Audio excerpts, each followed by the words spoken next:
जो डरते हैं वो मरते हैं। पश्चिम बंगाल की मुख्यमंत्री ममता बनर्जी ने प्रधानमंत्री नरेंद्र मोदी और केंद्र की बीजेपी सरकार पर जमकर हल्ला बोला।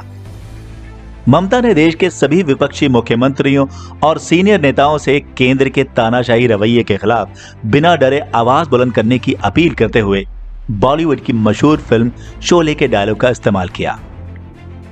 ममता ने मुख्य सचिव अल्पन बंदोपाध्याय को लेकर जारी तनातनी के मसले पर पीएम नरेंद्र मोदी की अगुवाई वाली केंद्र सरकार पर संघीय व्यवस्था और ब्यूरोक्रेसी को तबाह करने की कोशिश का आरोप लगाया। उन्होंने कहा, हम उनकी धमकियों से डरने वाले नहीं हैं। बंगाल ने कभी हारना नहीं सीखा, हम हमेशा सिर ऊंचा करके ही चलेंगे। उन्होंने देश के प्रमुख विपक्षी नेताओं से अपील करते हुए कहा, मैं विपक्षी मुख्यमंत्रियों और सीनियर नेताओं से एक साथ आकर आवाज उठाने की अपील करती हूं।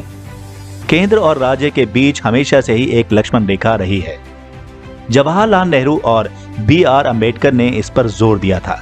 सरकारिया आयोग के बाद सुप्रीम कोर्ट की तरफ से भी हरी झंडी मिली थी। सलाह मशवरा ही प्रक्रिया होती है।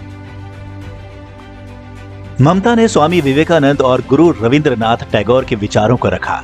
साथ ही कहा कि प्रधानमंत्री नरेंद्र मोदी और केंद्रीय गृह मंत्री अमित शाह हिटलर, स्टालिन जैसे तानाशाहों की तरह व्यवहार कर रहे हैं। ममता ने कहा, केंद्र सरकार ये सब करके कोविड मैनेजमेंट, अर्थव्यवस्था, कृषि समस्या जैसे जरूरी मुद्दों से ध्यान भटकाना चाहती है।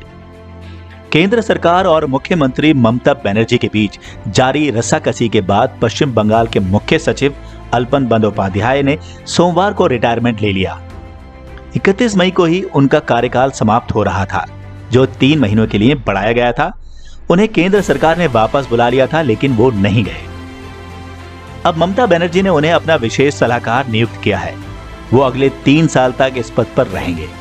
वहीं अपर मुख्य सचिव गृह HK द्विवेदी को बंगाल का नया मुख्य सचिव बनाया गया है।